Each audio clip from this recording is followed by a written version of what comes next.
residential tech talk, lighting specialist, art residential tech, All right, we are back on the Residential Tech Talks podcast, and I am excited to be in here sitting down today with Bryce Judd, the Chief Revenue Officer at Savant. Bryce, how are you doing today? Fantastic. Thanks for having me on. Yeah, anytime, absolutely. And, a relative, you're less than a year in the role, is that right? Is about 2/3 of a year into the role there? How are 8 or 9 months, thereabouts. Okay. How are things going?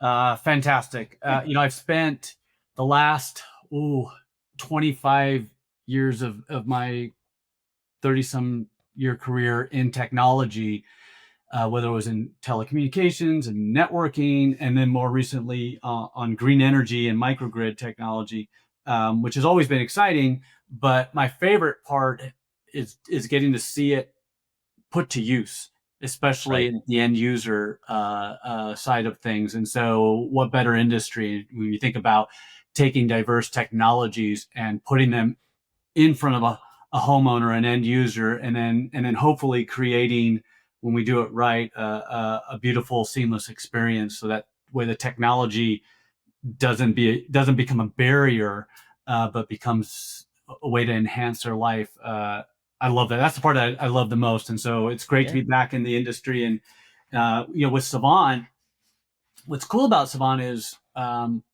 years ago when I was in CDI, I was with Control 4, and so a competitor. And I got to see Savant from that lens. And I always, everyone does something better or where they differentiate. And I always admired Savant for what I perceived to be, it's such a beautiful, not just the UI, but kind of the manifestation of that technology and how you interface with technology. It was just so elegant even back then. And their reputation for innovation and changing that kind of tech engagement paradigm. And so when I left the industry and I went into energy for a while, and then I got a call from Bob at Savant, I got pretty excited because now all of a sudden you got to bring together that reputation plus what we're doing on the energy side, plus how technology is evolving, is pretty exciting. So it's been a fun ride. Yeah, it's kind of cool to see, I guess, that diverse background of yours kind of come together, right, into kind of what Savant's doing, and at this time, in your career. So, just seemed like a perfect fit at the time. Yeah, obviously you talked about your kind of the way you viewed the organization prior to joining, but just something that made sense at the end of the day. Yeah, I think so. And what my focus in technology has always been about. What is the next evolution or revolution in technology that's going to change the way we as the end user consume technology and engage, and how it shapes just our day to day. And I always talk about technology evolution in terms of, I'm a California kid, so I talk about it in terms of waves. And the neat thing about a wave is, if you're looking for that wave, you got to be looking, but if you're looking for it, you can see it pretty far out. You can see it coming. And then 2, as a wave comes closer and closer to shore, it gets bigger, momentum growing, and it starts to swell. And then the third thing about a wave is you can either ride it or get run over by it, but you can't stop it. And so I've always looked for those waves, and energy is clearly a wave. Just if you take a step back, and not just in the context of CEDIA and the professional integrator, but certainly it translates directly to that. But just the way we are starting to think about and interface with energy at a residential level. I always talk about energy is the last great digital utility to be democratized. So if you think about telephony, I come from telco. So if you think about telephony, for 100 and some odd years, Bell Company completely controlled it, deregulated in the 80s, and that kicked off innovation that led to what we have today. You used to have twisted pair landline in the home. Now no one does. It went to VoIP, then VoIP went to mobile. Now you have multiple mobile carriers that it's very democratized. You can switch carriers in an afternoon. So fully democratized. Same thing with uh, television. When I was growing up, you had 5 channels, and only 3 came in clearly. The other 2 were fuzzy.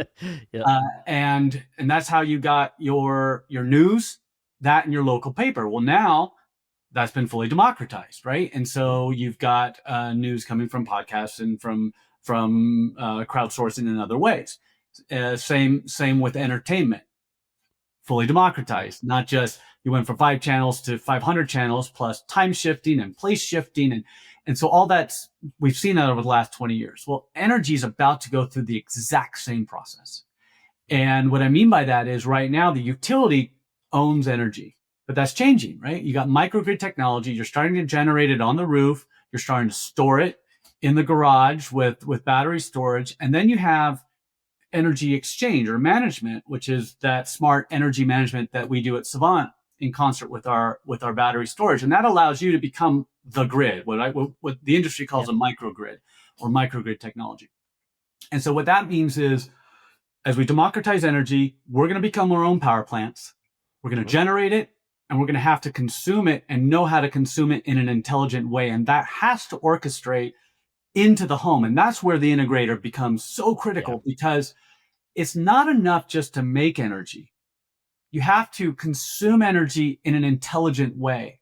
And that means how you interface with your appliances, with your lights, with your AV, when you're home, when you're away, all these different contexts, your energy consumption patterns will change.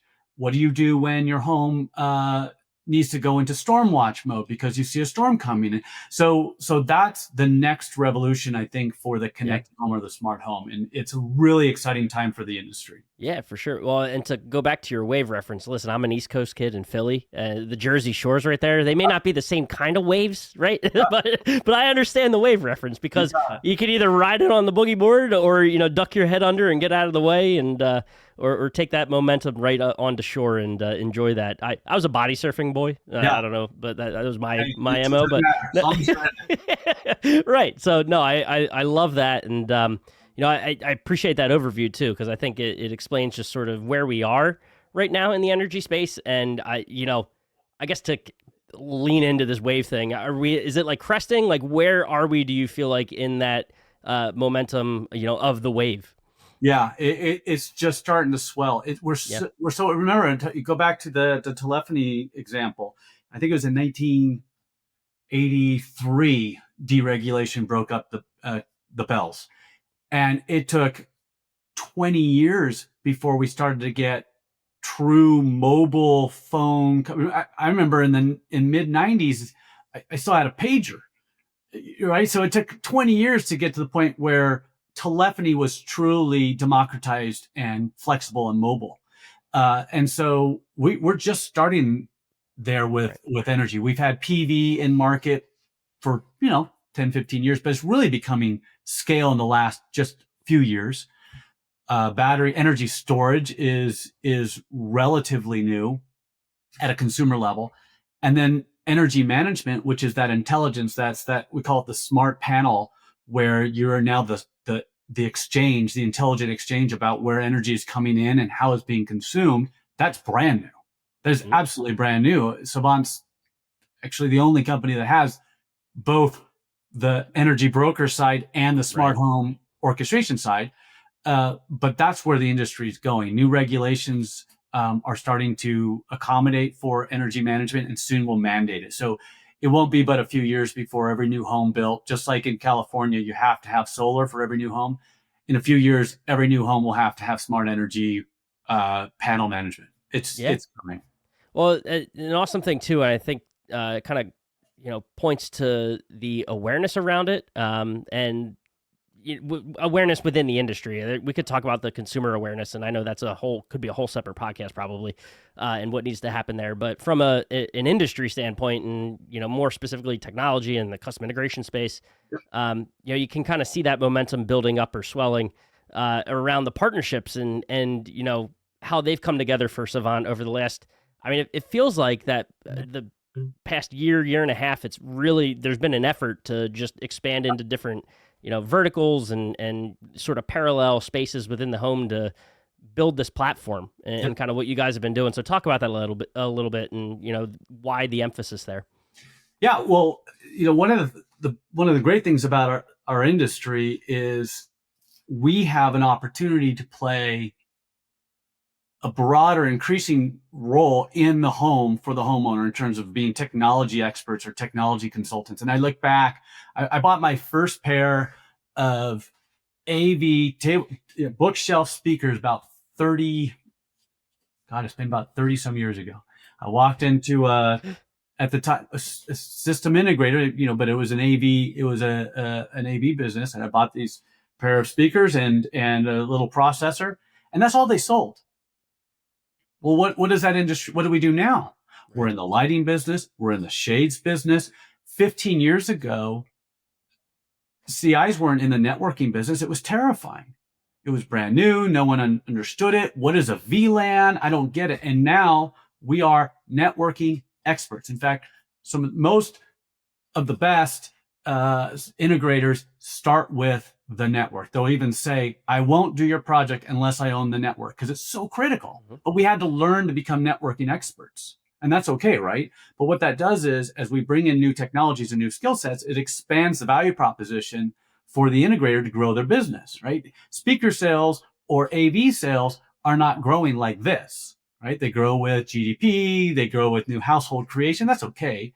But networking was a massive growth line for integrators over the last 10 years, 15 years. And so when we think about partnerships or technologies, we think about where is the connected home going, and what products, services, skill sets do we, Savant, need to have, and which ones, because we can't create it all, right? Which ones do we partner? Which were the right technologies to partner and partners to partner with, so that way the integrator has a more fulsome solution to offer to the homeowner. So that way the integrator can be truly the technology expert from the curb to the curtains, all the way from energy, all the way to the endpoints, whether they be speakers or light bulbs or treatments. And so we have to fill that offering with best in class solutions that feel like first-class citizens in the Savant platform, whether or not there are products or partner products. And that's tricky, right? Because you can integrate everything, but that doesn't necessarily provide the best experience. So we look to bring in partnerships that will feel like, we call it like first-class citizens or native integrations, even if they're not our own technologies. Yeah, and I know, it can kind of take its shape in many different forms. We saw recently the announcement about Climate Master and what you have going there. I want to start back a little bit further, and I might have, if I'm right, it might have predated your role as CRO, but the GE appliances and the Echo Balance program. Talk about that, and because that's like a massive sort of launch in the scale of some of the other partnerships. So, that program being an example, is that kind of the type of launches that you could see more of? Yeah, and folks will ask, well, why do we need to contemplate appliances? and it is actually a really fair question, because if you ask the futurists, the whole pitch about the smart refrigerator is that it's going to scan your items and know when you're low on milk and add it to your digital shopping list. Right. Oh, yeah. I mean, maybe. Right. I know when I'm out of milk because I run out of milk, but okay, maybe, fine. Yeah. Maybe that's going to be amazing. But if you think about appliances, they're one of the largest energy consumers in the home. And so we're tying right back to the whole energy conversation. But the future home has to contemplate in it appliances, because it's going to cause demands on the home, behavior and performance of those appliances over time. Those appliances are going to behave differently based on the context of the home. Again, whether you're in sleep mode or a midway mode, or in preparation for a storm or event, or entertaining, all of a sudden your appliances ought to be, I go to my refrigerator right now, and I've got 3 or 4 or 5 different settings for temperature based on, it says, are you entertaining? Is it a drink fridge? Are you storing different foods? Well, that should be intelligent, and I should be able to know that. Yep. And so those are the kind of and then you talk about the EcoVolve and about getting to energy efficiency and how that impacts the rest of the home. So, we're looking for not where the industry is today, but where the industry is going, and it's clearly going. It's that wave, and if we can contemplate that now, we can partner to get that management stack and that intelligence into those devices early enough, so that way when the market goes, oh yeah, my appliances should absolutely interface with my smart home, we don't look around and go, oh great, that's a 5-year development cycle, right? So we have to start now, and really plant the seeds for where the market's going. Well, and that also ties into with the specifically around the appliances and that energy discussion. Kind of we could talk about the consumer here a little bit and the awareness of the being energy efficient and things like Energy Star that are out there, and without getting too deep into the generational aspect of the consumer. There are plenty of studies and research out there. I know that the younger consumer cares about, right, their impact on the environment. And that's why I think you see, throughout the various industries, but specifically within tech, about, companies that are looking to go net zero or carbon neutral, that sort of stuff. The consumers are trying to do the same, right? And I'm sure you guys are seeing a lot of that and hearing a lot about that. And programs like this are geared towards enabling that consumer to do just that. For sure. And it goes to also the performance and the durability of all the appliances and components we put into the home. When you think about energy management and optimization, stabilizing energy, it's not just about storing energy, producing energy, stabilizing energy, so that way all of those pieces in your home last longer, perform better, having the intelligence to notify you ahead of time when a part is failing.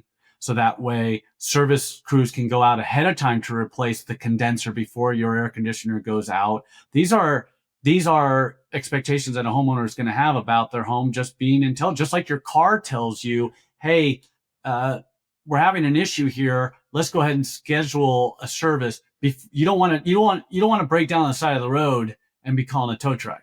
And so the intelligence is coming. But also, if you think about from energy management, a lot of CI customers are affluent. They're well off, and they can afford to sometimes we call technology toys, and that's great. We love that. They're fun. We all love that part of it. But those affluent customers are not affluent because they're ignorant or indifferent to money. It's quite the opposite. And so we have a lot of customers, when they install energy management, and we can show them native in the Savant app how you're consuming your energy and how much. We had a customer just recently, a very large project, what we call one of the larger CI projects that you see, and the customer by every measure would be cost indifferent. And you know what they're obsessed with right now? On the app, seeing how much a heat pump is costing them. Right. I had no idea. And that's fascinating.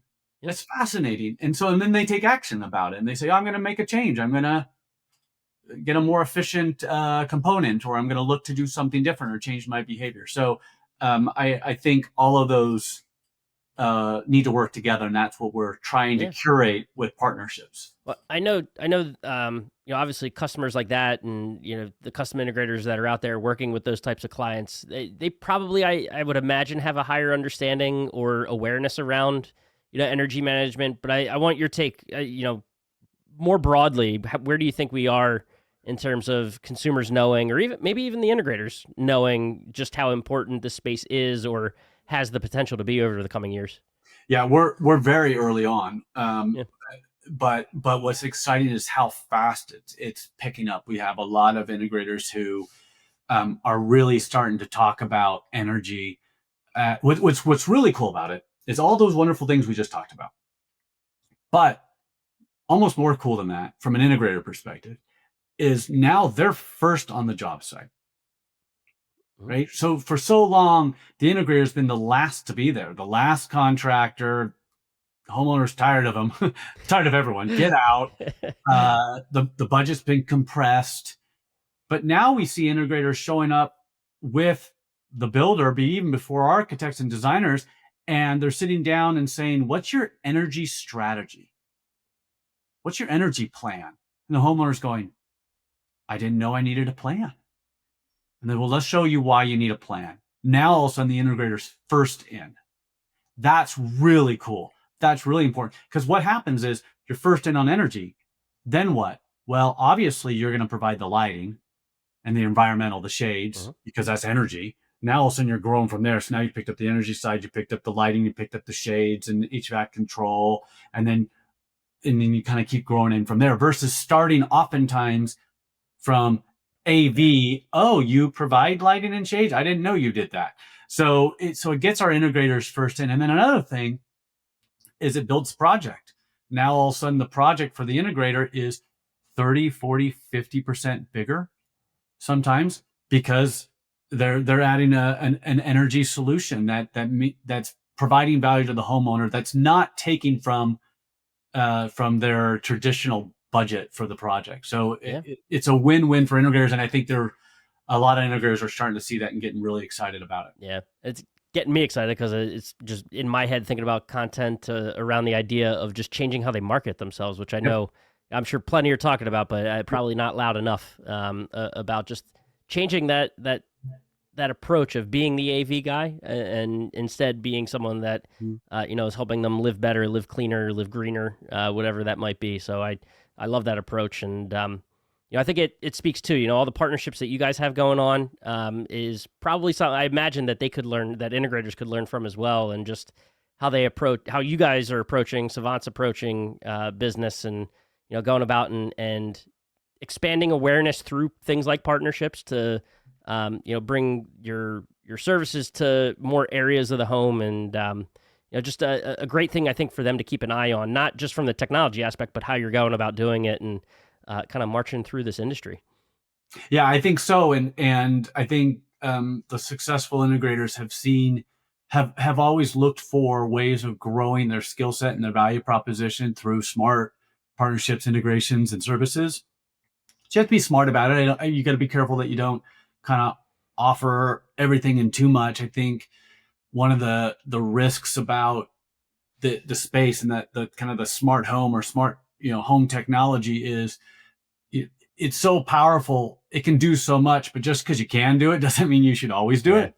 And so it's finding that balance between how do we make sure as an industry we provide very specific, poignant, curated experiences to the homeowner that they perceive nothing but value add as opposed to complexity. And that's that line that you have to dance. But I think when integrators look to push themselves beyond, just like we had to do with networking, just like we had to do with lighting and shades. If you go back 20 years ago, integrators weren't in the shade business, and now that was the designer's job, and now it's their job. And so I think if we want to grow the industry and grow beyond just new household creation and GDP growth, then we have to look to expand effectively the tool bag that our industry has. Yeah, no, that's awesome. And I think a great message to kind of close on. So Bryce, I appreciate you taking that time and, chatting with us and, sharing a lot of insights. It's cool what Savant's been able to do. And I've enjoyed, following the story over the last couple of years and seeing not only the platform, but again, to those partnerships and that mindset that, y'all have been approaching business with has been really cool to tag along with and see where you're going. So I look forward to continuing doing more of the same for sure. So I'm sure this won't be the last time we're talking. That's for sure. Absolutely. So I appreciate it. All right. Thanks. Appreciate you. If you enjoyed this episode of the Residential Tech Talks podcast, please subscribe to us on the platform you're listening on. Also be sure to follow Residential Tech Today on social media and subscribe to our YouTube channel. Residential Tech Talks, lighting specialist, Residential Tech Talks. Home automation, smart device, home or smart house.